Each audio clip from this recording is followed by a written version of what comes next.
This is part 3 of the Memories podcast. I am Ryan Robertson and I'm going to go through a bunch of photographs and tell you a little bit about the meaning of imagery. And the first photograph is this fine image right here. I can tell you the date. It was December 31st, 2019. 2019 was a big year for us as a friend group. It was the first year we kind of went out and played as teens, no just wains. It was the first year we explored. It was the first year we did a ScotRail tour, for example. It was the first year we did shit, basically. And this was the perfect end to the year. Myself and Aaron had this plan to go to Irvine for the day, because we'd been to Irvine for the ScotRail tour in quite a long time. We wanted to go for a chuck wagon, so we got the train up to Irvine and went for a chuck wagon. And previously we'd walked from Troon to Ayr, but it was a gorgeous sunny day. It was the final day of the year. We had the idea of what if we could walk from Irvine all the way to Ayr. So we go to chuck wagon, I get my chicken burger. I remember one of the ladies who was working there, I believe, was drinking on the job, like 12 or something. It was quite funny. Aaron gets whatever he got, and we'd then walk down the harbour to the start of the beach, and we'd overlook this beach. The first time I'd ever done this walk from Irvine to Ayr. We'd just seen it, all the distance we had to go in front of us, and we were like, right, let's do it. And we set off and we began walking. As we walked, and oh my god, this beach was lovely. It's huge. It was so wide. There was so much space. There was horse race, little horse riders riding horses around. There's lots of people just out. Went up to the Dragon in Irvine Beach, got a wee photo there and ploughed on. I'm wearing a jacket, the pretty green blue jacket that was commonly worn by me. I'm texting Soph at this point, and Aaron's texting Sienna at this point. We were both kind of like shipped for dating, which was a kind of weird time in the universe, actually, the more you think about it. We'd get to Barassi and we'd venture through Barassi. We'd take a wee stop at a yellow bench, listen to some music, text some folk, and just be like, oh my god, we are actually doing this. We are actually about to walk from Irvine all the way to Ayr. Parents couldn't believe us. My mum was like, just make sure you stay safe and make sure you get home in time for, the bells. I'm like, ha ha ha. It'd be kind of funny if we walk into next year. We got to the Morrisons in Troon, cut about Troon. We didn't go the ocean way. We kind of walked about the back streets, and there was just folk coming out to say, like, wish you a new year to like your neighbour. We'd get wished Happy New Year for up Teen Hunter. Different folk that we never met before. There was a good spirit about this day. It felt nice. We went and we finally hit that Troon bit and ready for the Troon walk, the walk we did for the ScotRail tour. And just before we set off, we took this photo, try to capture the silhouettes behind, kind of the Melton style. But there was only two of us, It's those, like, you've got the silhouettes and you're looking onto your future. It's that kind of cliche bullshit. We did the Troon walk, up by the caravan site, because you can't just cross the water. And then we ventured through Prestwick, and it was pitch black at this point. Pitch black, because it probably only at 6 o'clock. We walked straight through the Prestwick golf course. There was like some kind of creature-esque thing cutting about.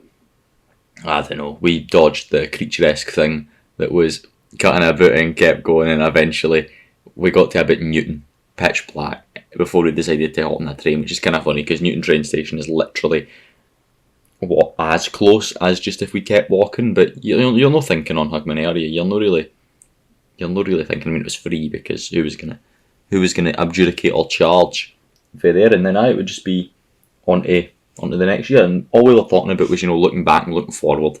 The best kind of conversation is when that just kind of happens naturally. And this was one of those days where that just kind of happens naturally. I mean, of course, because of the circumstances of it being the final day of the year. The Portland Cross car park was a kind of mythical thing. I could tell you about our trip fairly earlier on in this day. I could tell you about our trip to West Kilbride, but we knew we wanted to go to Portland Cross, a place for West Kilbride that's about a 30-minute walk through fields and roads and all that. We were a bit done with this day because this was our third ScotRail tour of the day, and Portland Cross wasn't exactly the most hyped place in the world. It looked like there was a castle there which was worth going to, and also we like going to the little small places, But as we were walking, something magical happens. We stumble across a sign for the Portland Cross car park, and another sign for the Portland Cross car park. The sign for Portland Cross had a blue P.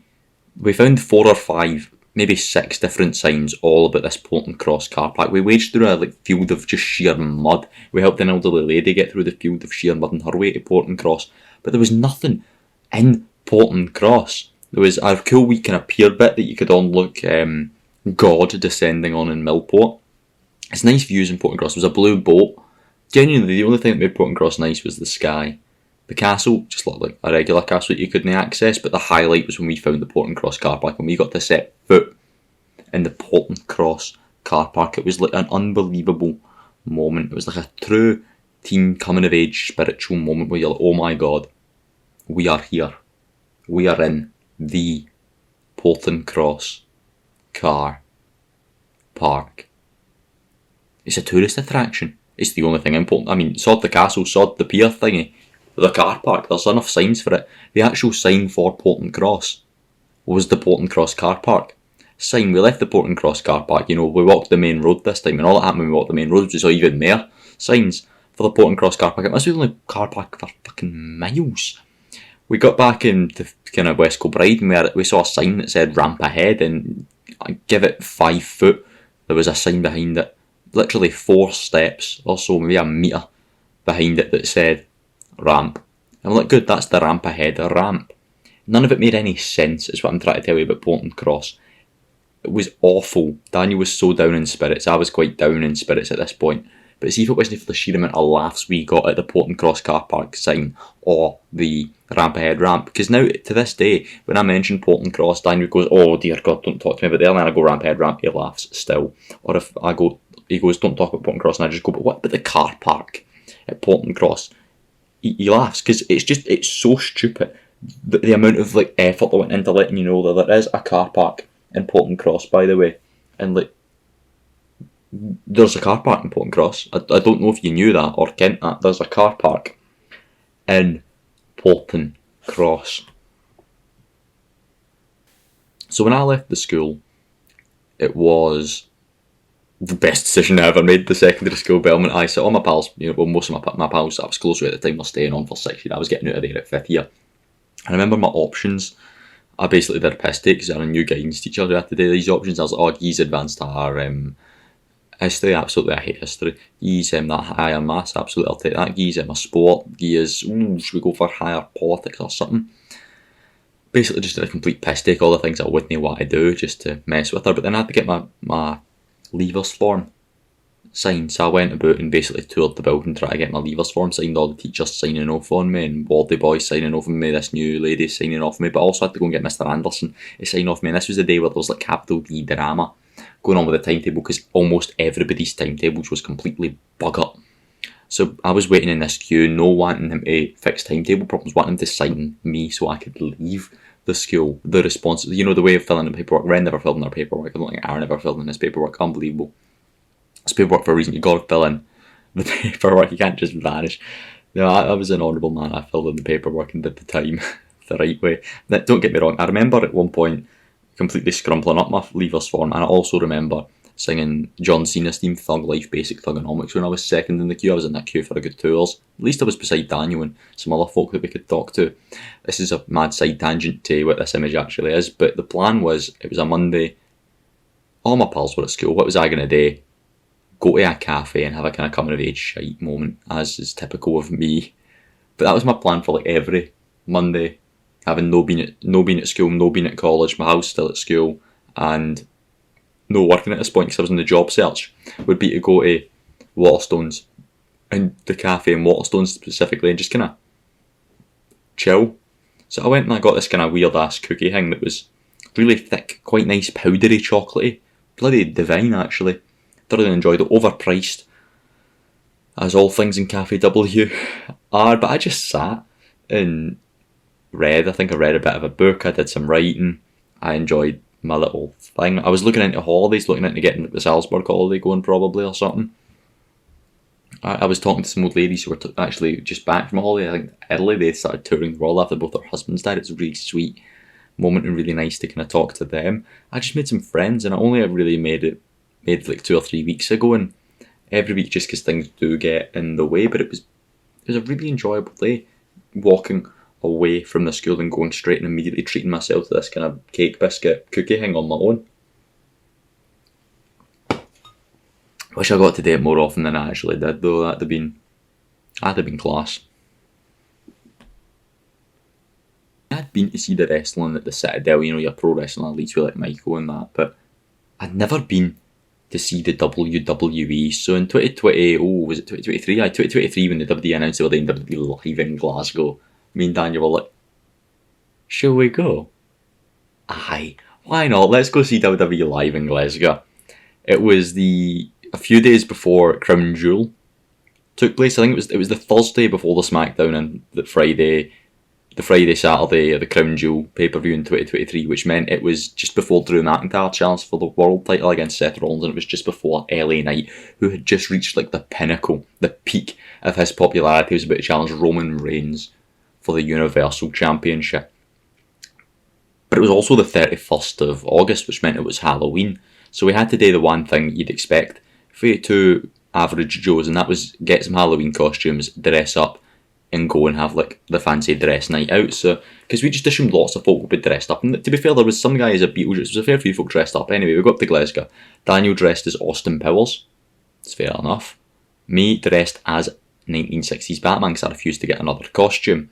We've got a plan to go to Harley's to the print house's like Halloween thing with Soph afterwards. She would have been whatever Soph Halloween costume excuse would be for this year. But Daniel's Austin Powers costume was class, and so was my Batman. But we're cutting about the streets of Glasgow, folk interacting with Daniel, talking to Daniel. Somebody got a photo with him, and some folk are like, "Oh, it's Batman."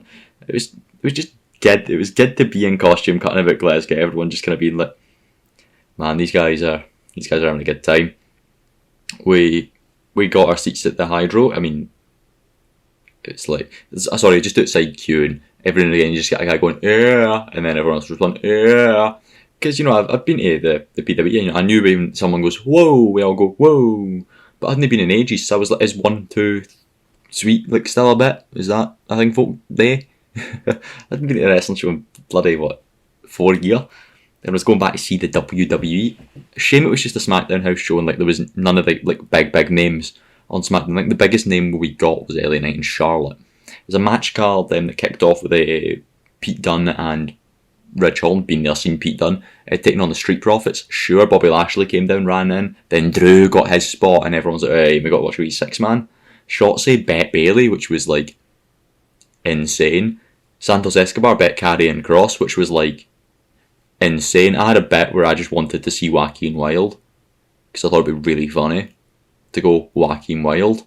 Io Sky fought Charlotte Flair in like a 5-star classic. Io won, of course. And then we got to see Pretty Deadly versus Joaquin Wilde and Raul Mendoza. That made me a happy camper. There was another match, I'm pretty sure. Oh, Grayson Waller did the Grayson Waller effect. LA Knight interrupted, and then the main event was an ODQ match with LA Knight taking on Solo Sikoa just before Solo Sikoa would like fuck John Cena in the throat, which is what happened on that show, and I won't hear any arguments against him fucking John Cena in the throat. He lost to LA Knight after Grayson Waller ran in to try and help him, and Drew made the save, and then Drew and LA Knight were like, "Man, we're going to be both champions by the end of next week." Nah, Drew, you will never be champion in Scotland. You will get screwed time and time and time again. We were elated, man. We were getting with LA at night. Yeah, I had field day, and then we went back to Harley's, and it was as expected shite, but that's the Harley's way. It is always as expected shite. Impromptu decisions for like things to do on a day are always more entertaining than like pre-planned things. Now, don't get me wrong, pre-planned things are always good, if not some exceptions. But like normally, 9 times out of 10, a pre-planned day out is always class. We're going to do this thing on this day. But see the days when you're just like adventuring, you walk past something, you think, let's spend the 10 quid and do it. Nothing is a better thrill than getting a good day out that you didn't plan. So when we were in Prague, we were just going to walk one day, to go see the old town. We were going to go back to the castle's Independence Day.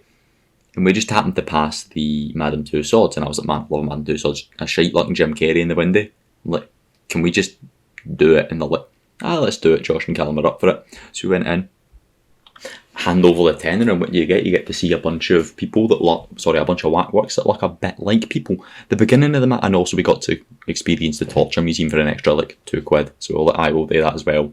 We'll do the kind of bundle package. Having two swords is always entertaining. I've not done one in Dunkeys, and we're just kind of touring this place. The beginning couple of rooms was all like Prague history. So we met the guy whose like eyes get poked out when he designed the clock, and I'm pretty sure the Stalin poking out the guy that built St Peter's Cathedral was like based on this story for Prague, which is always entertaining. And we ventured through all these rooms, and eventually I got to find the room with George Clooney in it, and I was like, well, this is where the main is, because when you get to the actors, you know, you're doing it better. I sat down and I was like, I've besides sexiest man alive, George Clooney, and Julia Roberts, because the film Ticket to Paradise, I was explaining to Josh and Callum Ticket to Paradise and how good of a film that is, and how myself and Daniel went to see it at the Odeon on one random Tuesday night, and as you can see in the mirror, Callum in his Sabaton t-shirt in all his glory took the photo, but also managed to include himself sticking in the gorgeous mirror that Julia Roberts is there. I had a Bootlie and brew for the plane. I took out my walk this day and I got to cheers with Sean Connery, who was in a kill. I mean, Sean Connery, the world's the greatest man, but like, it's just kind of funny because you can get that Scottish patriotism feeling when you're like, but we are both from the Scotland, and you're like, I love an impromptu.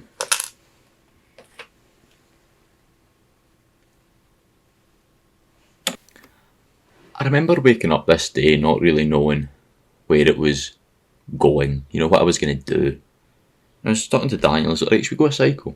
I'm like, aye, that's what we'll do. We'll get the bikes out and we'll go a cycle. I hadn't done a cycle in a while. I mean, the past couple of cycles, we did one before we had a wee stalker room with Josh Wright, we did one with Callum, and we drank a lot of Pepsi, Max Cherry at Belial. But this was the first one where it wasn't just a cycle going the usual route that we would go if we were going ourselves. This was the first time we went out in the bikes, you know, like, there was no route, there wasn't an end destination. It was just people going to cycle about the place instead of walking about the streets. We were going to do it on bikes. And at some point we made it to the town. In the town we went to Junkie Park, you know, JP the wee park across the road from White City, across the water. Just kind of chilled there for a while, did what we did best. That was like one of our home bases, was JP, was where we'd go there at night. It was a good meeting point, as well as it was a good point to just, it was kind of like first protocol of the day, we should go there. Then you'd probably go to Greg's, and then you'd do whatever it was you were actually doing. You know, you got to get your half an hour on that orange swing and the actual swing and the big spinny red seat thing. Push comes to shove, eventually we go a hoof and we see that there is some shoes dangling on like the electricity wire. Weird. There was also some shoes tied around like one of the top bits of the Green Bridge, and little Ryan in his bloody Adidas tracksuit top thought he'd climb onto the Green Bridge, scale the outside this Green Bridge over the water, climb up pretty high to the kind of lantern bit and unhook these shoes. Then we went to cycle with them, we took them down the river, and well, we, for some odd reason, strapped them round this wee woman outside the UWS. Who'd have known I'd want to go to this university, and this wee statue would be like something I see every single day. This is when it all changed for us. We hung the shoes round its neck and we took a wee selfie. And this photo right here, I mean, Daniel, he looks like how Daniel did it then. But me, I look like the cheekiest little guy in God's green earth. Daniel does just look like Daniel. I look like I've aged. I look like I've aged a shit ton for this moment in 2019. Might I add, 2019. ScotRail Tours was in our future. This was August. Literally 2 months away from ScotRail Tours. This is when we started going out every single week. Basically, this was the changing moment for going out once a month to weekly, if not daily. This was a random Thursday, I'm pretty sure. It was a top quality day with them. We took the shoes for here and we then cycled back, and we cycled all the way to Rozelle.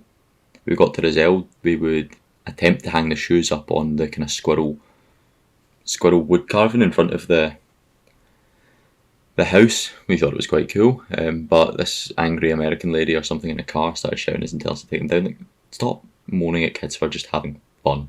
Like, come on. Fuck off, women. So we hung them around the oldest tree in there where they live to this day. I kid you not, they are still there. Then we went home probably. That's a good cycle. Christmas morning was always an interesting thing. Everyone has their own like Christmas morning rituals. You know, in a family, the Christmas morning rituals, you'd get up, Dad would go down the stairs and make sure Santa had been, then me and my mother would be allowed in, you know, sprawl of presents for Santa on the couch, and then I'd get to go through them and enjoy them all. Let's see what I got this year. I remember this one, it was a weird one. I got a mad costume, because I was quite into Star Wars this year. You know, every Christmas had like its kind of theme. This year I was mad into Star Wars. Force Awakens had just came out and I got a costume, a Star Wars costume, an absolute cracker of a costume, must have cost some money. It's a Captain Phasma costume. Of course, Captain Phasma would go on to be in the movie. It revealed to be a woman, but I don't think my parents knew that at that moment in time. So I've got a Captain Phasma costume, a cool Captain Phasma costume I did not make enough use of. I could have worn that all the time, making excuses for Halloween. Like, dress up parties just to wear this. I've got a Darth Maul, like, masher thing where you could, like, take up the body parts and stick them together. Well, it wasn't Darth Maul. Wait, it was Darth Maul. It's like Darth Maul for the Clone Wars. I hadn't really seen it. And you've got a General Grievous as well. That's two sick-ass mashers. Like, there's some pretty boring mashers you could have got. Especially the Marvel ones. The Marvel ones were normally boring. Like, Iron Man was just Iron Man. But these two, like, man, 4 lightsabers, 4 arms, double-sided lightsaber, big robot body, cool Darth Maul head, robot head. I mix and mashed so much god tier stuff with this. They came with me to like the house when we went to my aunt's for Christmas Day. The Kylo Ren ring binder behind it. Nice. That's actually somewhere in my room. That's actually over there with all my paperwork at this moment in time. Marvel Monopoly. You can never go wrong with a Monopoly. And the Marvel one, the kind of comic Marvel one. Look at that Daredevil. No complaints there. What am I wearing? Am I wearing Avengers PJs, I'm pretty sure, and that cool little Adidas top. We'll go to the other side. You've got the yearly WWE annual. We've got a Lego Star Wars set, a Spider-Man figure and a Winter Soldier figure. Up top we can see a Star Wars masher. Just some typical cleaning stuff. But the big highlight of this year was the Xbox. When my parents were redoing my room, and would have been the summertime of this year, my father destroyed my Xbox 360, which meant all of my god tier games and like 2K14 and WB12 and all that bugger snooker couldn't be used. It broke my heart, it depressed me. So for like 6 months I didn't have that, and I just had to get into things like Marvel really seriously. I got quite into writing over that spell. And Star Wars, like crafting your own stories in these universes.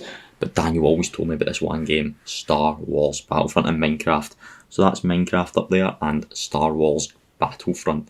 I was so excited to play Star Wars Battlefront. I've got the Xbox One S or whatever it is. Got that all set up. Star Wars Battlefront was going to be me and Daniel's game. I kid you not, we must have been 2 of the best in the world for a spell at this game. And that's not an exaggeration, that is just a fact of life. I love Christmas morning, man. And then obviously all of my parents would get their gifts, but that's not important, is it? Selfishisms. I love Christmas so much. Look at our Christmas tree with all of the lights. I remember that Christmas tree and those lights, and that wallpaper. Dear God, that wallpaper.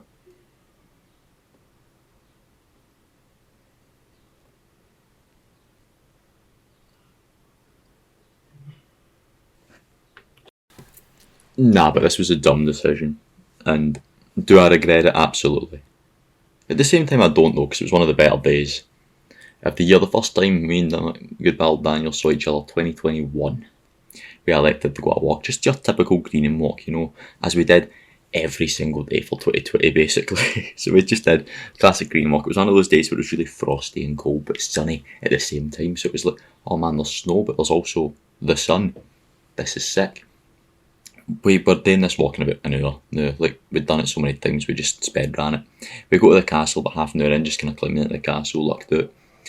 And you have that just kind of moment where you have an idea, We're standing in this castle and we just look out the window into the distance to see the big hills down by Craig Tara, and we just think, what if we just walked to Dunua? Like, could we feasibly just do that? We didn't plan to do that, so we didn't have any scran or any juice ways. That was our first mistake. We didn't plan on getting juice or scran, and we elected to walk to Dunua. It was COVID time, it was Dunua. There was a bus to Dunua every maybe 2-4 hours. Away we go, walking on the sand, down by Craig Tara, being, oh, that's cool. First time we'd ever really walked that way. Big hill in the distance. We just decided to scale that. Sure, literally climbing up, like bloody rock climbing at points, tree climbing, hopping barbed wire fences into a massive field, looking at the views, thinking, man, we could camp here one day. Overlooking just all air. But to be fair, it was pretty sick. Climbing back down somehow. Ploughing on forward and walking into all these kind of alcoves. The water literally could not be closer to us. Seeing the sea, crossing rocks, slipping, no slipping, making fun of rocks or having hair on them, just for, the kind of small talk entertainment you have to do. It being bloody Baltic, every breath you took, air, like the kind of air mist coming out your mouth, but at the same time it being quite nice because the sun was out. Anytime you get caught in that, the sky was just pure blue. Hands freezing though. Hoofed it around, saw some waterfalls, just kept going, and eventually made it to Dunure, seeing big field of cows. So we'd go away, we'd spend about an hour at Dunure, sat in the kind of hills, playing with the cows, at the castle, There really should be a shop in Dunure. Then it was time to walk home, because sod buses and all that, COVID and that. So we began to walk home, and this is when the idea quickly died as the tide had came in and we had to go up into the hills. We went up into the hills and we got lost. And it was so cold and all morale disappeared. We were starving. Baltic. It was winter, so it was 4 o'clock. It was getting dark now, but we just had to keep going, walk through a field of sheep, and then even worse, having to walk through the Carrick Hills to the co-op, just in the main road. There isn't a pavement for a while. It's a horrible road to walk on. There eventually is a pavement, but that didn't help. We were literally Googling. We weren't even talking at this point. We'd stop talking, we'd shut the fuck up, and we'd just talk, thinking about, Googling genuinely what the most, high sugar chocolate bars we could consume were. Whisper Gold, by the way, was the answer. I got a big, massive Whisper Gold. When we got to the co-op, spent however much money it cost on that bottle of Iron Brew, full VAT, damn right. So Sunday though, so I got a Sunday dinner when I got home, which was just quite good. No, sometimes you just kind of are asked to do something and you're like, you know what, I'll do that.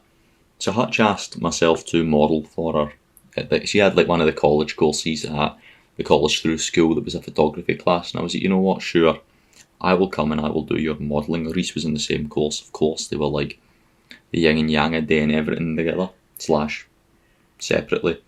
It's quite funny, their friendship and their relationship and all that. Daniel was also, he was modelling for Reese. And I was like, what do you want me to wear? And she was like, just white t-shirt, cool shirt. And I was like, alright. So I wore my jeans. I was like, I'll wear my pink overshirt. I was like, you know what, I'll even go a step ahead. I'll put on my wee bracelet and my watch. And for the first time in my life, I thought I'd do something different with my hair other than the normal style. Or a hat. So I liked to kind of part it in the middle and use some hairspray to create something. And my hair was bloody long. At this point, it was bloody windy outside.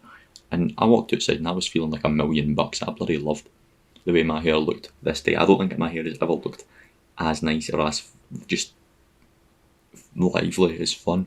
Because it was all over the place, but also somehow structuredly all over the place. They only made fun of me a little bit for it and kind of, well, actually that was quite nice. Go to college, just kind of wait about. Talk to some of the lecturers, my lecturers, John and Richard and that, we were kicking about.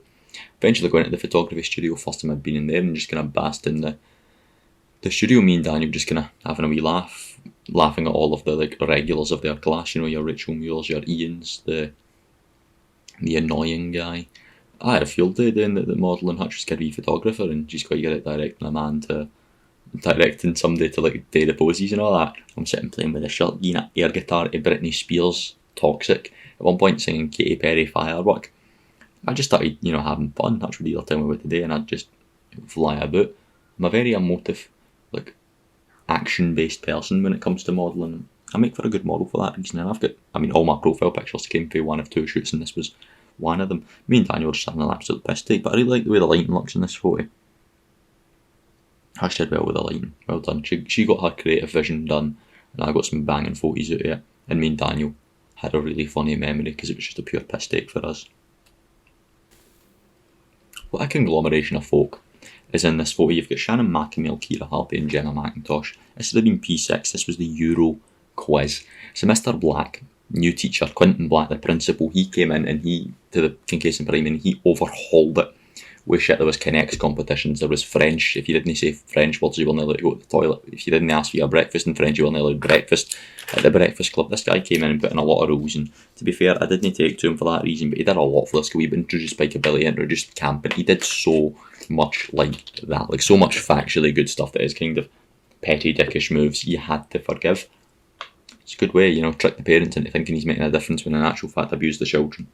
He didn't abuse us, but one of his things was the Euro quiz. He would make us learn a lot about the European Union, specifically the European Union. For a first time we'd ever go to this big quiz that all the schools would have, where like a bunch of Waynes would try and answer questions about the European Union and Alloway. They were unbeatable. This was Kincaid's first time at it, and I studied hard. You know, I learned my flags, I learned my capital cities, I learned my famous people, my facts, my populations, my national dishes. I learned everything there was to learn about the Euro quiz, and when it came to who was auditioning to get in the team, I became the only man one to be a part of the team. This was the kind of thing I was into. I'm into kind of countries and geography and all that. Don't get me wrong, this little book that had all the facts about all the different countries in the European Union, I saw that more as a passport to-do list. You know, I want these things ticked off on my passport.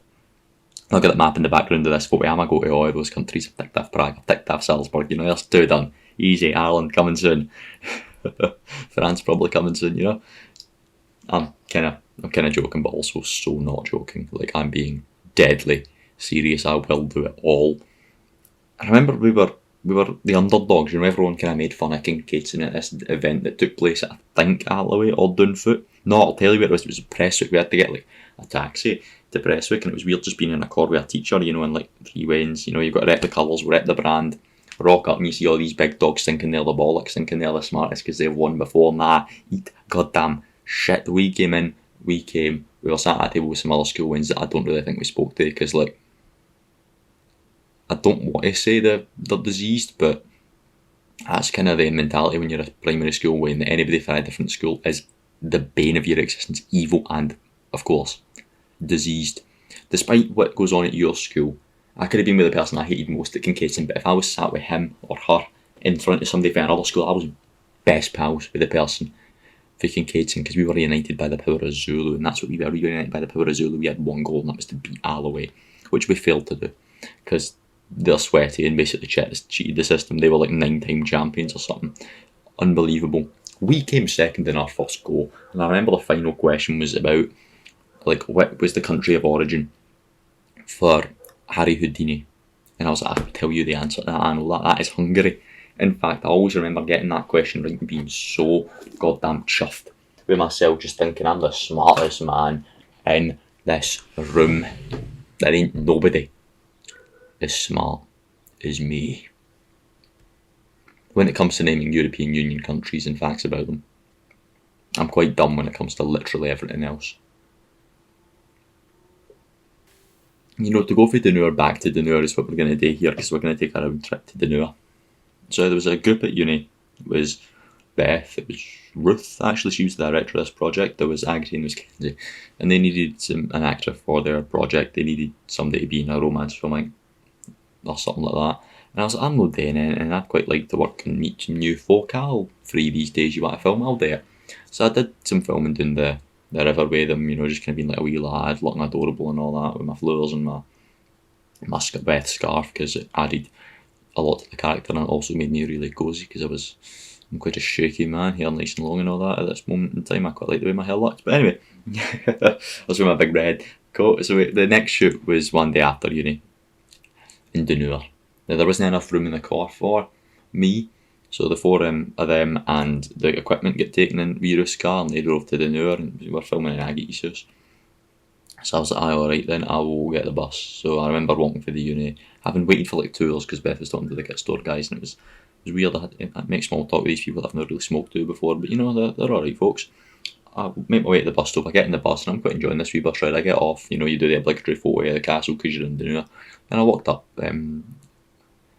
Aggie came and found me in the ether, and we walked up to our house, and it was shooting time. It's always good being an actor in a student production, because you learn a lot about stuff, and you get to watch other people, especially when it's not your team that has to panic. Like I'm watching another team that they may legitimately tell me what to do, and I do it. They're the ones that are in the stressful situation. It's very enjoyable. They're the ones coming up with ideas, and I'm merely just kind of there. It's on this day, I enter, the room, I sit down, and I'm just kind of like watching the telly, watching an episode of Friends, listening to them, giving the reasons to why it's this specific episode of Friends, try to come up with ideas for how to do lighting, getting the really nice cinematography done, because Ruth was really good at coming up with good. The 4 of them actually were really good kind of cinematography minds, and a few of them have good directing minds. I'm sat with this laptop, and it wanted it to look like there was blue shining in my face, because laptops shine blue, so we just get some blue screen, as you do, and I'm sat with this blue screen in front of me, and I was able to edit it, and I edited it and made a cat on the blue screen just for something to do. They found that quite amusing, and then I got to discover a site, because it was meant to be looking up to like why I should break up with my girlfriend or something. This is the day I discovered knowledge for men, my favourite thing in the entire world, something I will rave about on every podcast I am ever a part of. Holy shit, was this fun. I had a really nice shoot, and then Ruth was able to drive us back, so obviously I didn't need to come back, she lived in the house. Yeah, drove back, dropped us off at the uni, and I buggered off home. Really enjoyable little shoot this. It overran, it was very late at night, I was hungry, I wanted dinner. Or did I go see Ren? I went to see Ren after this, never mind, I went to see Ren. I'll just shut up because I'm wrong. Is it Reese put it in Callum's farewell podcast? Oh yes, I remember that time where you shit yourself. Great story. It was a really sunny day and we elected to do the classic, the Auchengrove walk. It's Reese, it's Josh, it's me, it's Daniel, it's Callum. It's Reese's first time on the Auchengrove walk where you meet. We met at Castle Church. Reese of course running late, and we walked from Castle Church to the beginning at Matt Lane, crossing the stepping stones, getting to play there for a wee bit, and then we walked up to Matt Lane in the boiling heat, just having a good time. You know, the five of us having a wee blether. We then made it successfully to Auchengrove Estate, walked about the Auchengrove Estate, got some good photos. Daniel taps having the entire time. We stopped at this one spot here specifically, but it overlooks like a good majority of air. Put the camera down, you know, did a video, took some photos, sort of took the best screenshots for the video, because you know we're very photo sensitive people. We love a photo to look back on as a memory. Shorts was on, t-shirts were on. I've got some jeans and a t-shirt on. I've regretted that decision, I can guarantee you. We ploughed on, you know, the recent Daniel adopt floors for the reels for some unbeknownst reason. We'd walk around Grove, Reese absolutely loving it, taking it in, you know, getting some photos as Reese does. We'd plough along the week in a side stretch to Anbank and up to Misplone to the spa where we'd all get our scran and juice, and we'd walk back to Auchengrove, go round the other way, round by the water instead of round through the trees, which is the two different routes of Auchengrove, of course, water or trees. And Callum would empty his shit. He would then shit in the woods, leading to the famous question, does a bunga shit in the woods? Yes. He shit in the woods and wiped his arse with a leaf and at one point a water bottle. Nice one, bunga. Nice one. He was uncomfortable for the entire walk home. I was only uncomfortable when Kelp just stalked Daniel and found us. And then we went home. It was a long day, it was a good walk. We all thoroughly enjoyed it. Josh White did good photography. You can see that on his Instagram, I'm pretty sure. Art has never been my strong point, right? Like that has become quite evident over the time spent in the GP through this, the Young Creative series at the start of the year. Like, I have never been a man who could draw. I could scribble in things. Actually, at the start of the year, I would colour in this colour in book that Ren got me because it was adorable. And I had really nice pens. Thank you, Ren, for that. But art and colouring in, something you do all the time as a child. Amy was really good at it, but I was hopeless. Give me a pencil, I'd probably snap at the sheer aggression that I was going up and down the page like that with it, you know, giving it the jerk off motion. But there was one Christmas where you had to design, you know, a picture, a festive picture, and the best one for each primary they put up on a lamp post in the high street. There was only ever 7 winners to this, because it was one person per the school that would do it in 1 year. I think maybe when we were in primary 3 we were doing this thing, and I'd failed the year before, I failed the year after, but this year I'm sitting drawing and I'm like, right, everyone else is drawing pictures like Santa or baubles or like that. I'm going to go a wee bit different. I'm going to do the real MVPs of Christmas, the reindeers. So that's what I'd scribble in. I'd draw these 3 reindeers, 4 reindeers in fact, one being Rudolph of course. I'd colour in the background blue, and then the sky a darker blue, put in some stars that had a kind of orange glow around them, and then my reindeers colour them in brown, colour the horns in browner, which resulted in a hot, messier looking thing. And see, when I look at closely into this image right now, I'm looking at these humanoid or reindeer things, and I'm like, man, I was a real artiste back in the day. My drawing style has not changed again, has been proven. But it was the day of the reveal as to who got it. It was revealed that I'd done it. And I remember we were going up to visit my gran, who'd just had a heart attack and was in the hospital. And she was so happy at the news that I'd got this achievement, this thing. I had a thing that was going to be in the high street. That was a emotive day. And this was the day that I would get to go and see it for the first before we went out for like a Christmas meal. This very same day I would find out that Carpenter wrote Battle Pack and not be allowed to buy it. Why would you do that, mother? All I want is an Eric Ronan and Luke Harper Battle Pack. They are literally the sickest.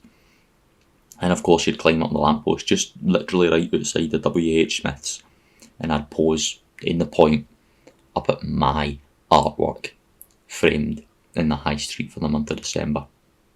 That's a weird thought, actually. Like, can you imagine if it was like a Gallus thing up in the high street for like an entire month? I'd be like, man, I did that. Been there, done that though. There it is. Season's greetings, faking kids in primary school. Ryan's shitey artwork is telling you Merry Christmas. I hadn't seen Callum in a year because I went to college and you get new pals at the school because he and Daniel had the fallout and all that capital D drama stuff. So just kind of through life lost contact with me. He was away with Kyle and Chris, and I was away with Reese, Daniel, Zoe, Hutch, for example. And it was weird. I was walking down the burn one day, way back for college. I bumped into his mother walking the mental nutcase I dug Nora. Nora was sniffing shit or some stuff. Me and his mother had a good wee catch up. Just come like, he's not seen you. I know, he's at college. I'm like, I've got a job, I'm at college. Doing quite well for myself. You know what? It'd be quite good if me and Callum could get a catch up. So that's it. We arranged a catch up. We arranged the catch up for what ended up being the final day of school. So we'd go a walk, just kind of cutting about down the beach, actually doing a basic green walk, basically just having a catch up, talking about scouts, talking about dads, talking about like all the things that we'd missed for each other's like spell, getting stories that we hadn't heard, learning Callum Square and me cluing him about college, and Callum being like, man, I'd like to do this in film and all that. And I was like, that's when we pitched Sand Babies. We was literally working on this bit, and I was like, right, it's a way that I like to come up with scripts. You just pick a word and then pick another word. You pick one word, I pick another word, put it together. That's your film, and I'm like sand because we're on a beach, and he's like baby because he saw a baby, Sand Babies. Then we just started going off with these bits about like the buckets of spade, and there's a teacher, and Callum rattling off all these insanely good bits. I'm like, we will do that. And then you know what? 2 years later we would. And that's what's good about time. But there was also a big meeting happening down Green and Beach this night of like all the school folk. But we were planning on going back to Callum's and watching a movie and having a few beers. But there was also this big meeting. We just kind of accidentally, intentionally were walking in that way because that was part of our route. So we thought we'd pop by, say hi. I'm wearing my bloody leather jacket, my sunglasses. Everybody's sitting saying a lot like Elvis. Some folk were saying a lot like, what's he called? Tom Cruise started singing the Top Gun "Welcome to the Danger Zone" theme song at me, and I'm like, alright, this is cool. Because like at the end of the year, everyone just became pals with everybody. No, I got some good. This Belfry, I photo of me and White, actually, she's got a bottle of Corona and all things. I remember there was a joyous bit. I say joyous, that makes me sound like a right creep. But it was like, see when the lassies went to like piss, and it was like they would go in like their dozens. They'd have to like venture into the bushes. It was always like, they're going to piss up, they're going to piss up, they're going to piss, because why else you venture into the bushes? And then it was like, just make sure no men ever went anywhere near the bushes. But it was good because it was like all the groups and everyone just kind of bouncing about. But even weirder because I wasn't part of the last year. I just kind of was there. I was this, I felt like a bit of a celebrity, everyone being like, what you been up to? Where have you been? Who are you? I vaguely know your face, and you're like, aye, shut up, I don't want to be here, I want to be watching a film with Callum. Eventually I left with me Lafferty. Callum would join later after the fire. I want my dinner. We'd go to Callum's, have a couple beers, and we would watch the film The Brothers Grimsby. I'm surprised the friendship actually grew for anything, considering that is one of the worst films I have ever watched, and Callum is the reason I have had to see that in my lifetime. Callum, I will never forgive you for me watching The Brothers Grimsby, but I suppose I did make you watch Haunt. Why didn't more folk come to the school party, man? That'd been class if we got like all the lads at the school party, if Callum and Connell had showed face and Reese had showed face, but they were too cool for the school party. Well, Callum wasn't too cool for the school party. He, just wouldn't want to go because the last one we went to, and it's just me, Daniel and him, was awful.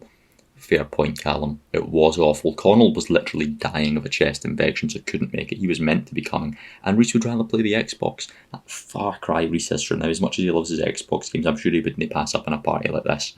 This would have been about the third year Christmas dance. We've got Josh White, no ID, no entry. This photo is where the meme of a lifetime came, but Daniel would crop this photo and make no ID, no entry to get his little Ligland Scott polo. Daniel's got a Pretty Dream polo shirt on, class looking. Daniel thinking he's like the rock star, being like, man, I'm the main character here. Aaron little Lacoste polo shirt, because sometimes Aaron wore polo shirts and they look bloody class. I got a pretty green t-shirt and Billy just kind of standing there being like, I am the macho king. We've got photos with so many random folk for this night. We danced with so many random folk this night. I had some belters of wee dances, but it was mainly me and Josh, Daniel and Aaron and Billy all dancing with each other, but also dancing with some lassies because it's school dance. Wilcox was kicking about. This time she was more into me at this point. There's a photo of me looking pissed, consuming Diet Coke. It was weird. Some folk were drinking, beforehand, and I'm like, man, told you, all that. I enjoyed this party. I think it's one of the better school parties I ever had the joy of going to, because again, everybody liked everybody and everyone just kind of got on and had a piss take with everybody. It didn't matter who you are or where you came from, what your background was. I've got a photo with Callum Maria Dawson and Brooke Bessel, and she's a mother now. Oh, first year university is a special one. You always have to adapt. I don't know what I've said, if I'm being honest. This was our first kind of proper full on production. This was the graded one that we did in first year of Doug's class, and I think the group was myself, it was Sean, it was Matty, it was Daniel, it was Callum, and we had to work together to create a short film. And our script was written by a lovely American guy, whose name I have unfortunately forgotten. I thought he was class though. Me and him went a mental walk one day and just got to have a wee blather about life and all that. He was sick, really nice hair, good looking face. Just gonna keep complimenting him. So we had a script called Bloom. He wrote a kind of horror-y script set in the woods, and I was like, we'll go a wee walk through various different woods and we'll eventually find the one that we like, get some location scouting. It was one walk after uni. It must have been about 3-4 hour long walk. Ray, his name was Ray, and he was sick. So myself and Ray went this long ass walk. We found this woods and it looked perfect. We could do so much visual stuff. We then went and filmed it, and we needed some actors. It's myself, Matty, Sean that did the acting, and Ray was this spooky bitch, is what we're going to describe it as. They were all annoyed because I dragged them to the middle of nowhere. We met, we got the camera equipment, the bus out to doing foot, and I was like, no, just trust me. Filmed it, alright, but we accidentally filmed in 4K, and all of the footage was way too much. The typical mistakes you make first year of uni when you've got a Blackmagic camera. And we couldn't use it, there was no sound. Again. So we had to reshoot, we elected to reshoot. It became a good test shoot, I also didn't get the kind of visual look that we wanted from it. Myself and Ray had agreed to do the editing, which meant that the first time I had some ketchup sprayed on me, it was 1 of 2 times that would happen, because I had, as you do, you write a chestbuster scene in a script like this. I'm getting chest-busted ketchup sprayed on me, but this time we replaced Matty because he could make it with Julia. And we basically just did what we did the first time, but learned from all those mistakes and did it better, got more coverage, got better shots. Honestly, some of the shots, this edited together really nicely. We didn't have any sound, of course, because high frame rate, which is what it was shot on this time. Well done, folks. So myself and Ray, during the edit, got to construct our own soundscape. And you know what, I thought this for a first short film turned out quite well, and I wanted to give it a kind of proper orangey, eerie, autumny aesthetic. Which we did, but there's one shot, the first shot, that's way too orange, because I made a mistake. But we're all just people and we all make mistakes. I remember going to uni one day and just seeing Ray walking down the street just casually, with his hair, his makeup on, 2 camera bags, yellow trousers and that green top, and I'm like, my God, I'm surprised you haven't been attacked in the streets of Ayr looking like that. We're always getting older and never getting younger. That's a weird one of those things to try and come to terms with. To realise that you can't go backwards. We were all born. So every year we get to celebrate our birthday. That was a weird ass transition to get to that. But every year we get to celebrate our birthday. And for my 17th birthday, I think it would have been, I held Kevlar Christmas. Sorry, not Kevlar Christmas, we'll get to that. Kevlar Friday Night Nigel 2 at my house. So all the boys would come over, Callum, Josh, Daniel, Reese, Alex, that was the lads. They all came into mine, we spoke, we made bets, we played games, we played a little post-it note game, which is basically just hate speech against your mates, the game. A genius idea of many game I completely constructed. taking literally inspiration from, I think, the Mean Girls board game and Say Anything. Taking those two games and merging them into one. That's how all board games need to be made, and we elected to go a wee hoof to the park. And for the park, we went to Kincaid's Primary. Why? Don't really know. Alex had just recently started going to Sainsbury's and getting a bit of a dress sense to himself. He had a shirt that was bouldering hideous and a jacket that was bloody lovely. Me, I was wearing a One Division t-shirt, I can tell you that much. I put on a grey Adidas jacket for some reason, couldn't tell you why, and we went to Kincaid's Primary, the 6 years. And we just kind of reminisced. The four of us, the dads got the chance to reminisce, looking about being like, man, I remember the old stomping grounds, it's nice to be here 5 year on. And we decided to play hide and seek, as you would.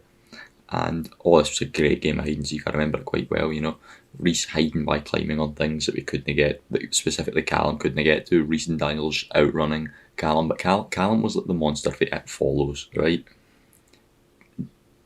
He's an STD. Like, no matter what you did, he was always coming. You could run so fast to the other side of the school. Callum's walking. And Callum will find you. There's nothing you can do about it when it happens. I remember locking ourselves in things. Me and Alex had this belter of a spot behind a bush. You couldn't see us from pretty much all angle unless, because there was a kind of verge in the young end of the playground. So the kind of hill, you couldn't see from one side. Behind it, you had to cross the hill to see it, and behind that there was a bush. So myself and Alex, we just hid in the bush and made passionate love to each other. There's a video out there of me and him hand in hand, just being like, it's okay, they won't find us. And then we just could see Callum coming, and we're like, oh dear God, someone has gave our spot away, because I'm pretty sure Daniel found us when he was looking for a spot. And we're like, oh dear God, no. So I think he might have gave the spot away after he'd been captured. Yeah, prick. I always remember that. It's always good, the no drinking era, when you weren't drinking, of course, but you were able to go out and still have an absolute field day doing X, Y, and Z. And I mean, hide and seek in a primary school your primary school is one of the best things you can do with your time. Sometimes you have to have a big day out, because everybody's out. This was a summer day, and every single day during the summer, pretty much every single week, I was always out doing stuff with the pals. But there was one, and it would mainly just be like Aaron, or Daniel, or Reese. But there was one day where, for some reason, everybody came out and met at Odin at 12. I'm talking Stephen, I'm talking Daniel, I'm talking Callum, I'm talking Aaron, I'm talking Alex, I'm talking Josh, I'm talking Reese. Glorious sunny day, yet none of us were dressed for the sun, because we didn't really realise it was going to be a glorious sunny day. We all met and we did the usual. You went to your HMVs, your Gregsies, get the scran in, and we were like, right, well, there's only one thing that OIAs can do, and that is go to Green and do a psychopath walk with a bunch of folk. The first ever Greening we did, there was about 12 of us, the quirky crew. There was Billy. Like, it was an absurd amount of people. He was into a few of them at the time. We were walking down the water, and I always remember hearing a story from Grace, a girl who I was seeing at the time, that she was out a walk with her friend Ren. My friend Ren. My favourite person in the world, who I'd never met at this point, and who only knew what Grace had mentioned about me. That's how you build up a good picture of a person. God, I love her. We're walking down this walk, and they're behind us, just watching us genuinely beat 8 teenage boys, dicking about, goofing about, singing, shouting. I mean, I think I walked the entire wall singing whatever random song I wanted to, top of my lungs. It was sunny, we were all happy, and they were just kind of staying away. They so should have joined us. I mean, maybe not, we're 8 scary men. They so should have said something, and I'd have went and spoke to them, and I'd have met Ren way sooner, and who knows what would have happened in life if I'd done that. No, you have to meet out. You have to meet, the meet cute, the classic. We plough up the green, and we chill there for a wee bit, get all the boys up there. But then we went to the kind of the old Barney bit, and we're just kind of chilling here. And this is when we got the 40s that are like define the pal group. The Kevlar couch, the group. It's just this photo of everyone. Stephen is sport clothes on. Me, looking like I come from Zulu. Daniel, looking moderately cool, but we're all zooming in one place, aren't we? Callum with his Puma in typical Callum fashion. Aaron with a hat that he nicked from Callum and just dressed like Aaron. Alex with the rags on. Josh White with some clothes that was definitely bought by his mother. And Reese with just a hoodie. Because that's what Reese was for like the longest time. He was just as good as his hoodie. Reese, I want you to go back to the days when you were just as good as whatever hoodie you were wearing. Like if you were on a shite hoodie, you were getting made fun of. If you were on a nice hoodie, you were the star of the day. Now you've got like a dress sensei.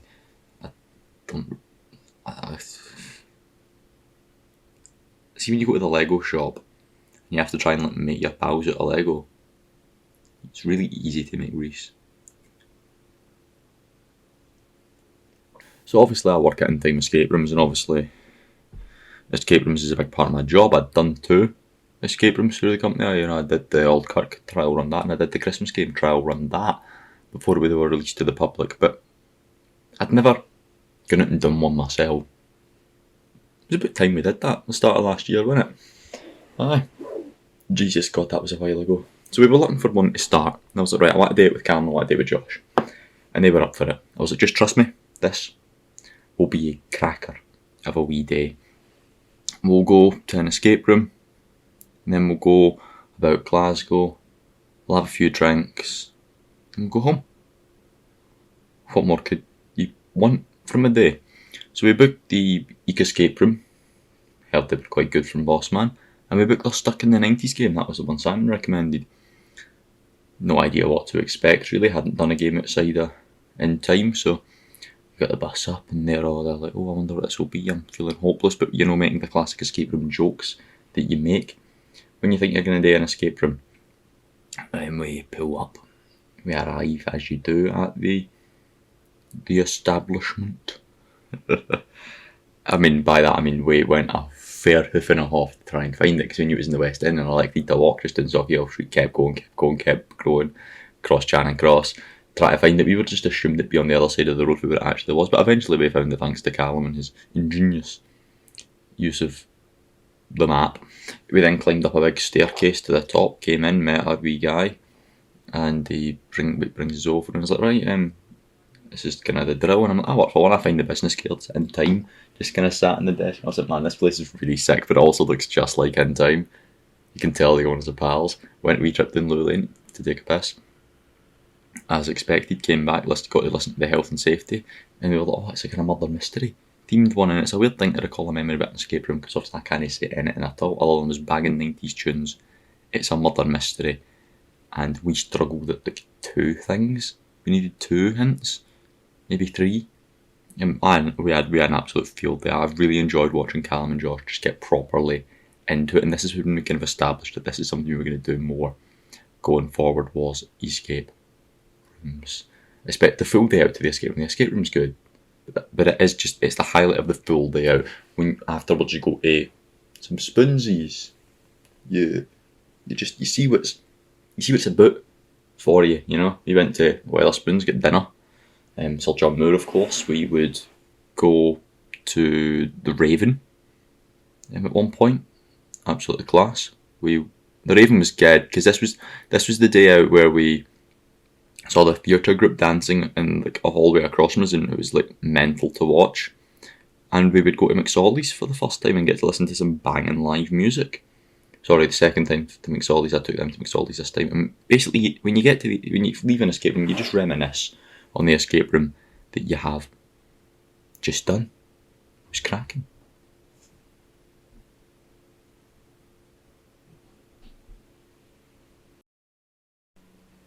And as much as I enjoyed the trip to Newcastle post-COVID, the actual first post-COVID trip in the summer was a trip to Edinburgh with the parents. And I'd never been to Edinburgh, aside from going to the zoo. So this was the Edinburgh virginity being taken. Father drives up. I mean, it's an alright trip. Parks outside the accommodation, which was in an alright street. And I have to admit, it's the first, again, holiday post-COVID. I was kind of bored. I'd spent 6 months with my family. You know, love them, but I could have done with some more own time. But luckily, I was just reaching the age where I could be left to just go a wee walk about Edinburgh. I don't particularly like Edinburgh. I think it's a very visually nice place, but also it's a very panic, anxiety-inducing place for me, so it's not my best friend. But my mother and my father couldn't get a drink in the afternoon if I wasn't getting scran kind of age, like I wasn't 18. So every time they would want to go for a drink, I'd just go a wee sonder. I made a pal with a random guy who toured the world with a youth group or some nonsense. I got stalked temporarily by a different wee guy. I wrote a story about Kenny Omega winning a world championship and then going on to have a mad, insane feud with Frankie Kazarian. Because at that point he was doing his elite hunter gimmick in AEW. What a weird alternate timeline it would have been if they properly explored Frankie Kazarian, the elite hunter. I think the most hunting he did was get hunted by Doc Gallows and squashed on an episode of Dynamite. The first day Dad went to Ennis and Gunn place, mother and father got a pint of Ennis and Gunn, and I just kind of sat there why am I here? My mum's on my phone. She's not got a mask on, anti-socialism, COVID and all that. I liked Edinburgh. Obviously I'll walk up to the castle, good views. It was very sunny time, so the views were bloody lovely. Went for some really nice meals in certain Spoonsies and another place round the corner for Spoons. It was a good 2-3 nights I think we were away for. We would try and go a walk to Leith and fail. Well, no, we would successfully do a walk to Leith. I was on the hunt for particular DVDs in charity shops. We went up Arthur's Seat one day, that was class. My mum got about a quarter of the way up and decided, halfway up, and she was like, I'm not going anywhere, and just sat and waited for us. Me and my dad went all the way. I loved that. It was completely foggy, we couldn't see really anything. But I'll do that walk every day of the bloody week. It's an absolute stonker. I've done it 3 times now. I'd do it. I mean, it's every time I'm in Edinburgh, you should probably do it. It's the most rewarding thing you'll do other than get rattles. But it's too expensive to get rattles. I was really considering going to see a film at the cinema because it was an old-fashioned cinema and it just looked better than a night of watching my parents in the pub. I didn't like my dress sense at this point. I was wearing that really bad Adidas top that I hated then, but I was made to wear, and I hate still equally as much, if not more, looking back on it now. My God, that is an awful top, Brian. Why are we in the Ennis and Gunn place? Ennis and Gunn's hopeless.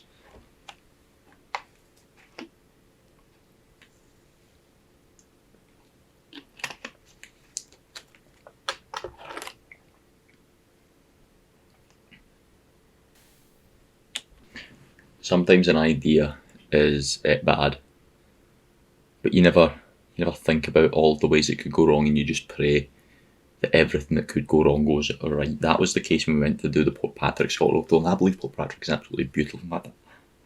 When this releases, I've already been in a wee 2-night stay with Alex and Josh at Port Patrick, and I guarantee it was lovely. We had coming in age moments for days, but I thought I will take Reese because he's a really photographic person. We did Dumbarton and Greenock, and they were like, aye, right, but you know what's really nice? Port Patrick. Really sunny day. I've got the shades on, the Chili Peppers t-shirt on, the jeans on. Daniel's got a school wee shirt. I'm like, right, we'll get the train down. Sitting in this train, an 1.5 hour train via Maple, via Girvan, then we went where no man goes further. Went all the way to Stranraer. If we're getting off at the Stranraer train stop and getting to the bus to take us to Port Patrick, bus to Port Patrick, by the way, every 4 hours from Stranraer, we had 6 minutes. And according to Google, it was a 7-minute walk. Done. Luckily we made it, so we were able to go to Port Patrick the whole point of the day. I did not want to be stranded in Stranraer because it is a desolate, empty shithole. We got to Port Patrick and we got off at the first bus stop, obviously, to get the sign photo, which meant we got to walk in, and slowly the views began to reveal themselves to Daniel, and Reese was like, hang on, this place is bloody stunning. It opens up and we're sitting looking at it, bikers everywhere. We went to a lovely wee cafe and got some scran for your kind of lunchy thing, and then we went up wee mad hoof along to the castle. This photo right here is me and Daniel who were able to get into the castle. Reese who was just taking photos of other stuff for the outside here, but look at the size of this thing in comparison to me and Daniel in the windy. I remember the setup for this was Reese was actually directing as he properly choreographed where we would go, but this is just a phone photo, even his camera. His camera was there taking a really class photo, but he was too busy taking photos of birds or interesting window crevices. It's the kind of things Reese likes taking photos of, his pals. We'd explore this, we'd go a big hoof up the other side. We played at the swing park for a while. We took turns to go for a shit, all the joyous things that you do when you're in the middle of nowhere. Walked a fair wee distance, saw the house that sticks out of the earth, And then we went back and attempted to get the bus, successfully got the bus, because we were going to go for dinner in Stranraer. And if we missed that bus, by the way, we were stranded in Stranraer and Port Patrick, which would not have been a pleasant experience to have to do. I feel like that's why the hotels make a lot of their money, is because folk just get stranded. There, we'd hoof it about, we'd go to a chippy for dinner, and oh my god, this chippy took its sweet ass time to come, but it was bloody lovely. Got some Pepsi and they got the train back, and it was a really nice train, nice and dark, nice and relaxing. And we got home. It was a long day, it was a good day. I'd do it again in a heartbeat, and in fact I did it again on holiday with Alex and Josh, remember? Mentioned that, because it was relevant. The photo was like a clusterfuck and speaks for itself, I must say. Friday night Nigel the first. Nigel is of course the camperman that lives outside of Reese's house. The window open because of course there was 6 lads in his room. It was really bloody warm, and also because Reese's window is like the greatest bit of all time in terms of bits. Is Reese's window the best bit our friendship has ever produced? I'm going to type that into the group chat right now. Like, I think that's an important debate that has to be had. Just quickly typing it there now. Is Reese's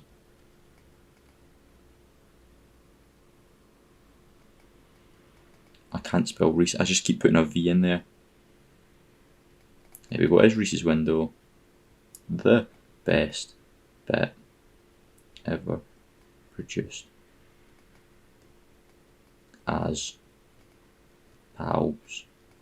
Like, over Freaky White and Phone Ren, or Tyler Feet, or Callum the Predator,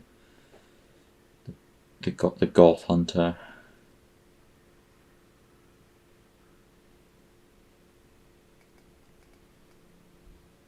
Reese's window is the, oh dear god, the OG. What a clusterfuck of a message that Daniel has just had, can have the joy of reading now because his head popped up. First, oh, I got an Amazon delivery and it's on the way. Anyway, you look at this photo. So what Friday night Nigel was basically a day at one Friday night after school we all went around Reese's. And what did we do? Well, I had some post-it notes and I used this. This is when I debuted the game where you take the post-it notes and you use them to basically insult each other. You get questions, then you write answers to it that like is funny or something, and they're mean. And then you vote for what the best one is. An ingenious game, almost too cruel to play at the board game nights with the Quirky Crew, because I feel like we'd have floored them because we didn't hold back in these days. We then took a bunch of photos because we realised as pals we didn't have any like good photos with like everyone. It was normally just me and Daniel, or me and Reese, or me, Daniel and Reese. So we just sticked about in Reese's room and took some photos. Josh had his scarf on, Callum Puma t-shirt, of course Daniel got his nice jacket, I'm wearing a new jacket, Alex the rags. And we just did all these funny bits, like there's Callum choking out Alex, Daniel going to that, me and Josh not cocked on, there's a funny bit going on to the left, me unzipping a bit of my jacket. My hair was mental this day, by the way. Alex playing with fire. It was just the Kevlar photos were formulated this day, and I really appreciate the colour scheme of blue and kind of black and grey. Like, we were all matching colour scheme. Then we got really late at night. We ordered in some Scran as well. We ordered Scran. We ordered, I believe it was a James, a Flames, and that. Or was it a Sizzlers? I think we ordered in a Sizzlers, listening to music, watching YouTube as you do when you're at Reese's house / window. And we walked all the way to the beach park where we did hide and seek part 1, the best hide and seek we've ever done. Because it was the first time we had the beach park to ourselves. It was pitch black. I think they were naked. And I had the goated hiding spots. Like, I had one right at the start where I was like completely invisible, and then I had one where I just sat in the open and nobody noticed me, and I just got to watch all of them chase each other because you wouldn't notice me. I sat in the middle of the middle of everywhere, like a trophy wife. What is a trophy wife? I like how Friday Night Nigel has like led to the me making use of the computer, like trophy wife. Is it like What Men Won? Is that like a trophy wife is typically relatively young and attractive, and maybe a second, third, or later wife for an older, wealthier man. Pretty much what I said, isn't it? I previously recorded 2 podcasts with Mika. I recorded her little What is Spellbound, and I recorded her Who the Fuck Are You? But they were more kind of me. I wanted to give her a chance to talk more openly. We'd done one more. Sorry, what was it? It was like with Callum and Josh, and we got quite drunk. But this was for the TV podcast. She was talking about her favourite film, The Love Witch. We just talked about Barbie earlier on in the day. It was the beginning of the end for Spellbound, both morale-wise and energy-wise, and actually factually-wise. Later on this day, the first framed photos would arrive, and that we would have that moment where the three of us, myself, Mika and Josh, just kind of look at these Boy Genius on, Corona on, and just kind of like, wow, it's like real now. But earlier on in the day, we recorded a podcast about Love Witch, and just look how nice the sky is. You can't see the sky, but look how nice the sun would have been shining on us and shining on the bushes in Mika's garden. Mika has a very nice garden, some very nice flowers and some very nice shrubbery bushes and leaves and all that. It was annoying because beside the school, but because it was so sunny, she was like, should we film this one outside? And I was like, I wasn't planning on filming it. I've never really shot outside. Sure, why not? We'll have the arid nature. It'll only complement the film. Which meant I got the joy of talking open, so anybody could hear my banana dribble, which meant I tried to tone down the absolute absurd pish I was talking. But it was good because I just kind of let Mika lead this conversation and then kind of steered her into kind of a bit of a formula and just steer too far from it. You know, podcasting, there's a bit of an art to it. Bit of an art. I'm half alright at it. You've got to be able to talk, but also pull yourself back in, basically. And also know what people want to hear. People want to hear the interesting bits about your story. You know, people are nosy. People are really oddly nosy, which is quite amusing.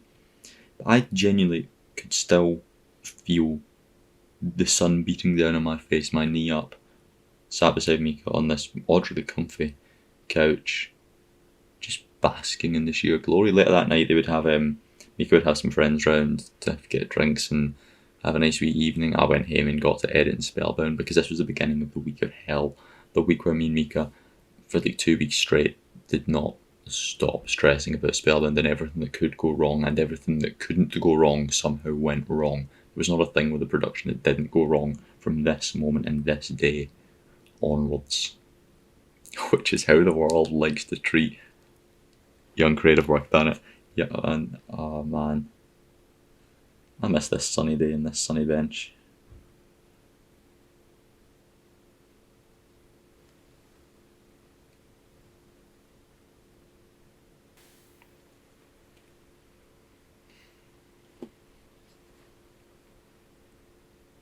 A film shoot's always a good shoot when you're in control and when it's documentary.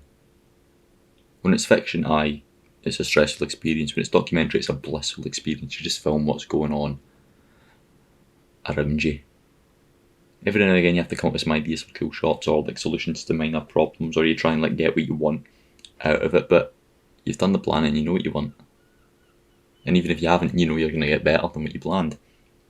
This was our second shoot with James Brown. Myself and Rachel the week prior had went and filmed a little interview with James in his house and kind of up in his attic, but this was the day we were getting to go and tour the castle I'd never been to before in my life. The castle I've spoke so much about and did so much research into. I would walk to meet Bailey in the town. I've got my camera equipment, the uni camera equipment Bailey had, but I'm walking through the town and I passed Toy Town and I'm like, right, I saw some things, and Ren was feeling sad. She was stressed, and I stumbled across an advent calendar for Lego figures and Harry Potter, and she loves Harry Potter, she loves Lego, so I was like, I'm buying her this Lego Harry Potter. I also bought her an Encanto Lego set that was huge, so I had the joy of carrying this and putting it in James's car, because myself and Bailey would walk to James's house, get a wee bit with James and his partner, get in his car and he'd drive us to Herson Castle, the scenic route, the Denura route, so we could point out all the castle and tower houses we passed along the way. It was good for everyone to get a chance to meet James. We met with Josh's father was in the car, Rachel at the kind of park where we were parking, walked across the way to the castle, got the camera equipment set up, and basically I just let Rachel do her thing. We had 3 cameras going and Bailey was on sound. Pretty efficient operation. Josh would shoot like kind of B-roll, Rachel would shoot the kind of main tripod shots, and I would just go kind of freehand and shoot other stuff. We would film around the castle, we're getting the classic the walk to and from castle shots, very important, kind of down by the water, where I would just kind of go completely mental and try and just capture James talking to like Rachel about anything to try and get some really nice natural organic shots, and I think there's some of the nicer shots. Rachel's shots for this are 10 out of 10. The best parts about the film, but I think they go really well and pair really well with my slightly more experimental bullshit, like the kind of him standing up and completely blocking the castle, only for him to look down to view the castle behind him going in and out of focus perfectly. Great shot, also blocking Josh in the background because he would have been there, but luckily I got a take where he blocked it and didn't tell James to do that. He just was doing that and I was moving around him. I'm so proud of this shoot with James, honestly, because we had a good day. We were learning. I would go into the castle and I would basically just once again, film some B-roll, everyone film B-roll, really get your sound, and then we continued interviewing James. I'd just get him to tell stories, walk around, enjoy being in his space and talk to me about it. And I would go up I had the microphone on my camera, which had the static one getting the wides, I was getting the closies and also the audio. Bailey was also getting audio. Josh's dad came in to join, took some photos of his own, and just kind of, he was also asking James questions. The weather was really nice, it kind of gave that glow through the windows, giving that kind of dreamlike feel, as you can see for this photo taken by Rachel, just kind of with me interviewing James, who would have been telling me, I believe, about the mark on that window, because it appears also in the Abbey down the road, Crushergale Abbey. Interesting little bits of information that we're learning. I love it because we was learning as I was filming and working, which is the best thing. And then a random man joined us, and then James took me home, and by home I mean to the town. Me and Bailey parted ways, and I went to see Ren. I hid the Lego set from her and dropped off her advent calendar. She had a pretty rough day, so we had a nice little hug and nice wee talk.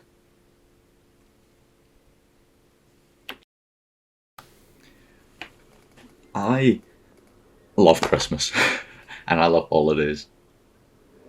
So see, when I found out that when we went going to Centre Parks last November, it was going to be all Christmas decorated and Christmassy and magical and snowy and sparkly and Santa-y, I was over the moon. The fact it was card only didn't bother me because it was Christmas. I could talk about all of Centre Parks, but I'm not. I'm going to specifically limit this to the kind of Winter Wonderland walking bit that they had. There was a day where Callum, Harren, Alex and Daniel went swimming, and myself and Josh went, now we're going to go a wee walk with our cameras, we'll go swimming tomorrow. They surveyed the scene and they absolutely had a belter of time, but me and Josh wanted like a few hours where we could go and get some photos and could go and get some videos. So we went a wee walk and we stumbled across this Felt Forest Winter Wonderland segment. And we walked in and it was just really, really festive. A bunch of like fake snow blowing about, lights and trees, reindeers, kids running around, people dressed as elves that didn't take too kindly to us because we accidentally invaded the light trail. The light trail was class. It was like little light up butterflies and it was a quiz or something, a scavenger hunt that me and Josh did. Didn't realise you had to pay £12 to do it. It wasn't very well signposted. We entered through the exit. Didn't know that because there was no entry sign. So we just left. But the snow in the trees, there was this bit up at the top. It was playing Christmas music. And it had two kind of things, a Christmas tree and this bauble-esque thing. And you'd set your phone up in a kind of selfie thing, you'd set the 10-second timer, you'd run and you'd get into positions. That's what we're all doing. I've got big grey Mark II on, Josh has got his lovely wee Josh White jacket on, and as you can see, I've got my foot on a button, and that button is projecting fake snow, creating us in a snow globe. Amazing. We've got one in the tree, the Home Alone theme was playing, all these mental Christmas tunes, no the ones you'd expect. It wasn't like Mariah Carey, it was all like kids' film Christmas music. And for some reason, The Nightmare Before Christmas, I would argue not a kids' film Christmas music. Like, This Is Halloween did not need to be playing. We hoofed it down the light trail and we went into the Christmas shop. And when we were in the Christmas shop, that's when I bought my Santa hat. A necessary part of the trip because I forgot to take it. You see, and a few days later, they would go on their aerial adventure. Me and Callum take a walk to this bit because as many times as he's been to Centre Park, he's never been at Christmas time. So he got to experience this for the first time. I took him round the highlights. We got ours and the kind of present bit. There was the scary donkeys. Reindeers. Me and Callum were going to the Christmas shop. He would look for a wee souvenir for his mother. Got something pretty nice for it. And me and him both bought Christmas Day ale, the Christmas Day beer to save to cherish on Christmas Day. And I never got to have mine on Christmas Day because I had a badging. I was ill. I didn't drunkenly hit a badging, so I had mine on the recording of the Gallus one like retrospective last year podcast, of which all of the audio was completely gubbed on because I used a different microphone and that microphone didn't work the way I wanted it to. So that footage exists. The audio sure as shit don't. We will continue on the Christmas train.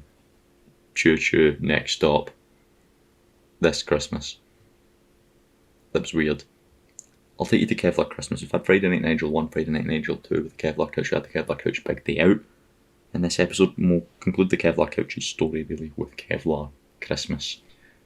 We all met up nice and early, 12 OD, as expected. I'm trying out this leather jacket that I'd only recently just bought, I'm quite happy with my leather jacket. I think I had my Moon Knight t-shirt on. That sounds about right. We've got Stephen, Callum, Reese, Josh, Daniel, and myself. We went bowling, and Callum's got his Christmas jumper on.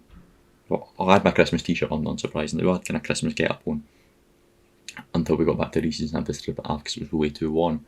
Because we had a few drinks, no complaints there. We'll never complain about a few drinks to the gaff when you're a child. Look back on it so fondly. We played bowling and it was incredibly competitive. The 2 games of bowling at LA Bowl. I am pretty sure Daniel and Josh would win those games.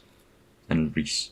I'm pretty sure it was like a kind of tie, and it was at one point and it was something dramatic. We'd play pool at the pool table for a while, and then it would be like, right, it's time to go to Wetherspoons for dinner, because we're going to go for dinner. And it was completely foggy this day. Smashing Callum's big, mad, scary jacket. We're walking down the high street, enjoying the fog up Newmarket Street down to Wetherspoons, where I get my fish and chips, I believe. Burgers were at, chicken burgers were at that were regretted. Yeah, we just generally had a nice time in Kansas San Pellegrino, getting the kind of the spoons experience. And we walked for the spoons back to Reese's. Stephen was like, I want to leave, I want to go get Ren, because he had a walk with Ren planned, but Ren told me a few days prior that she was not about, so I was like, oh no, what's going on here? It's alright, I won't let that affect my night, I'm going to go get drunk. And so we went back to Reese's, stripped off because it's boiling. Stephen left. We played the Wii for a while at Reese's because we had control of the living room. I think his parents were out, so we had control of the living room, playing the Wii, playing the Switch, playing like a Salt game of VR, I think was brought out at some point. I had a kind of competitive, we had a kind of 2v3 team up thing. Alcohol, as aforementioned, was consumed. I liked my little things of Blue Moon that I dropped off earlier on in the day, and that was Kevlar Christmas. That was a lovely wee day that we celebrated, and I think it's a good mate day for Christmas. We went up to Glasgow one day, literally right after Valentine's Day this year. 2-3 weeks maybe after Valentine's Day. So on Valentine's Day, Reece went up, he went to the Transport Museum, he went to Primark at one point, he went to the Imagery for dinner. We did all that again, because they split up in the time period after that, which is quite funny. We basically just redid his Valentine's Day, which, again, was very funny. This was Alex's first time coming out with the pals up to Glasgow, once again wearing the rags. You notice the running theme with the photos of Alex in this edition is he's always been wearing the rags. I've got my little jacket on that I'm happy to be wearing. Reese's got his new green hoodie, and Daniel had, I'm pretty sure, his blue pretty green jacket on. That is an absolute crackery a jacket. To be fair, well, was a crackery a jacket. It is no longer with us, I'm pretty sure. There was a backward mask street boys, as myself and Alex would sit going backwards in the time I had masks on, and that was a running bit. For a spell, you do the typical, you'd get the sausage rolls and we'd walk to the Science Centre. Oh, did we? We got the subway to the Science Centre, didn't we? Jesus God, I hate the subway. Not because I don't like being on it, just because I'd rather walk. It was a nice day, It was a ScotRail tour as well, technically it was the second part to Glasgow. We'd hoof it about the Transport Museum, just having an absolute field day, looking at everything, and it was the kind of first time the novelty hadn't worn off. First time I'd been in the Science Centre, A, with pals and B, in donkeys. Like since the pre-pandemic days, since the days of going up with my dad, since the days of going up with my gran and papa, it's been a while. We're touring everything, we're getting all the photo opportunities we are going and we are taking. The photo opportunities, the big crank wheel that you put a 2p in and you get your own wee 2p, oh absolutely, we'll crank in the £1 2p and get my own custom £1, I've got my own custom 2p back, I got the gidgeon. He's got the shiting. We'd hoof it to DiMaggio's, subway back to DiMaggio's, and it was a very stressful experience because we were sat A, right beside the toilet, and B, it was very busy. And the pizza, I thought it was absolutely divine. Reece thought it was divine. Alex thought it was divine when it eventually arrived, but I knew into us being there. Daniel, he did not. I mean, he might have liked it in the moment, and the fact that he had a bit of pizza and a half, because Alex didn't eat much of his, led to him shitting quite a fair bit the next day. We get the train home. Just a blissful day out. One of those days out that you're like, I want more days out like this, and that kind of led to Alex starting to come on days out with more and more often, and I think this was one of the kind of formative things that kicked him into his kind of agenda nowadays. And I mean, he still talks about it just as much as I still talk about it. You know, it was an absolute stonker of a day. Stonker being a good word in this particular context. Once again, wearing his leather jacket, we're doing a lot of photos from the same kind of time frame. This span, what a nice t-shirt as well, pretty green t-shirt. I still own that, and I still own my leather jacket, of course. And speaking of still owning, I hope Ren still owns that dress, because that is a beautiful little pink dress that I liked every single dress Ren ever wore. Never wears in her future, I suppose. I also like them as well. But anyway, this was Ren's 16th birthday party. There was alcohol consumed, of course. A decent amount of alcohol, and this was when me and Ren were kind of properly, we were like really close mates at this point. We were really close friends. We were seeing each other a lot, and everyone else was just kind of like, will you hurry up and date? And we were like, we're in our own time, you know, we just had some lovely days. I arrived early with Zoe, I think, and got to watch Ren put on makeup or something in her room. I don't know, the joys of being one of the ones invited early. I think I put on Romeo and Juliet in the telly or something and was watching. That was the Lorax. I put the Lorax on in the telly and watched that with Hutch, and while she continued getting ready. She took her sweet time, to be fair, took a nice hour, but you know, she looked gorgeous before. Why did she have to make herself look even more gorgeous? Like, come spend time with me. Once again, lovely eye makeup. Maybe it's the eye makeup that takes a while. I'll have to ask her. I'll have to ask her. This night was good because me and Ren took lots of photos together, which means I can always look back on it. Ren always thought I hate photos. I love photos. I'm quite an awkward man sometimes. If I'm in control of a space, I'll take some class photos, but if I'm confined and trying to take a photo with someone, I will look awkward. Hopefully not anymore. I feel like that's died down now, that I will just grab her. Whereas then it was still kind of like I won't just grab her. Anyway, this photo, I have no idea how this photo came to be, but I remember it quite well. Me and McCutcheon would say Ryan got hella bitches. What a quote. Not true. I've got one good friend and I'm her bitch, so you figure it out. We were all really annoyed at Reese and Hutch for this party because they just made out the entire time and made everyone uncomfortable. Me was having a good time. Nothing too bad happened. I'm pretty sure Hutch and Ren kept running off to have little conversations, and then she was like, can we have a conversation? We're not like drunk, and I was like, yeah, alright, cool. Stephen walked in on that conversation with him, Hutch and Ren. It was very funny. And I stayed afterwards and just kind of chilled with Ren, and more importantly, Nova and Alfie. My bestest friends in the whole world. Well, more so Alfie. Less so Nova. Nova still probably will refuse to like me. No, I won't have seen you in ages. Why won't you like me, Nova? Yeah, then Ren's Instagram post about this, her quote, her like caption was a quote of Mia's quote. I just found that very funny. That it's a quote of a quote. Wait.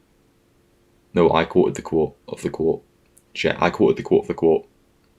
She just put the quote that Mia said. I think. I found it very entertaining anyway, nonetheless. I've got 2 images left for this edition, and I'm looking at them, I'm trying to decide what one I want to end on. Like, one of them is quite a empowering success moment, and the other one is just an absolute shiter of a story. So we're going to get the boring one out of the way. This is the conclusion of Spellbound, the premiere night. And premiere night of Spellbound, man. Myself and Mika been working our arses off for 7 bloody months. She'd been working even longer. To eventually have a night where we could stand and look cool and watch our work be displayed to people.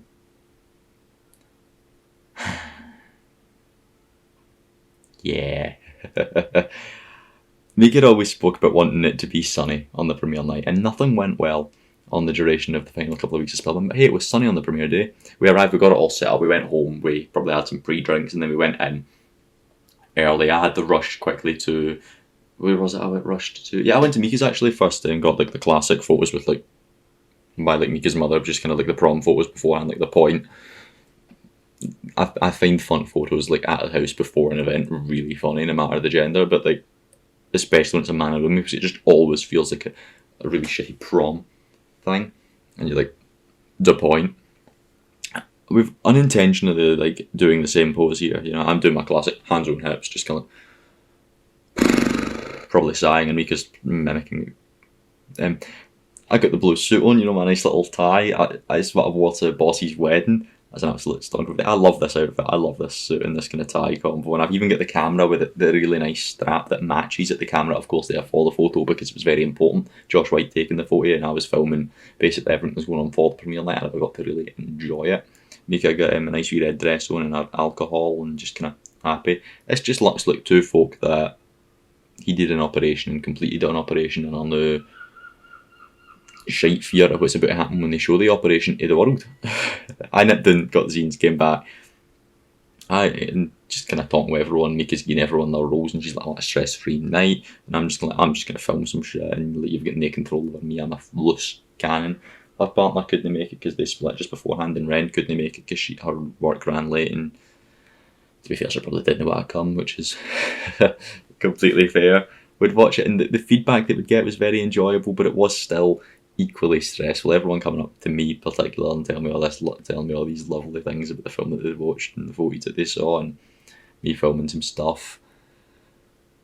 But bloody the boss lady, well, second in command and Archer, just kind of being like an ever-looming presence, just kind of making it a wee bit shite. We made the best of a bad situation, and it has a really cool aesthetic colour-wise, I suppose.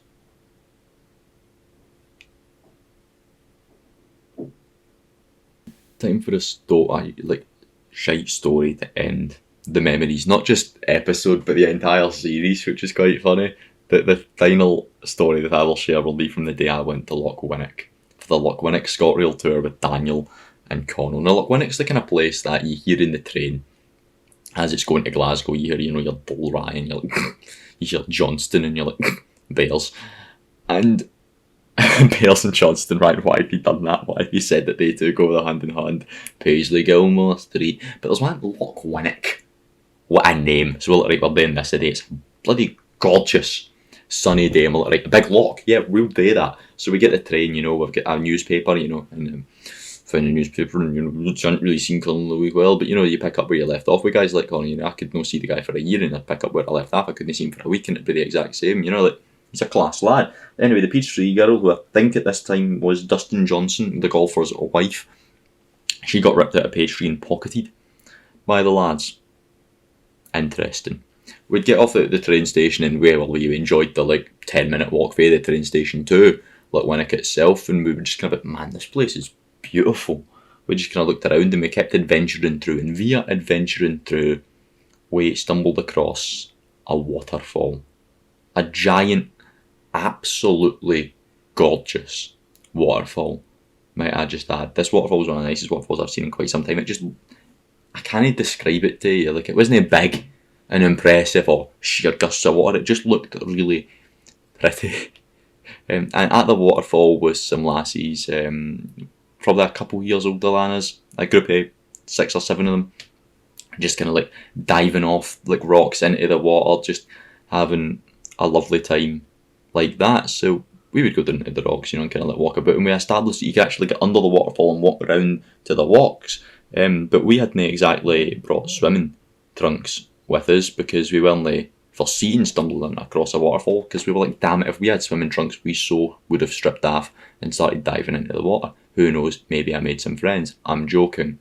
I mean, their mentality was probably make some friends, because they took their taps off and started venturing about the waterfalls, just kind of, I don't want to say interacting with the women that were there, but the girls were there and they were also there, and at one point they started throwing jelly beans at them, and they were opening their mouths and trying to catch it. It was weird. I hoofed it and I went to walk, and on my walk I stumbled across another waterfall in somebody's garden. I climbed through this guy's garden. It was brilliant. I had one of those old spinning wheels knitting and all that, or whatever you'd call it, spinning, pushing water and all that. I see this other cracking waterfall and I head back, and lassies are up in there like till zone now at this point, getting changed, and they then headed away.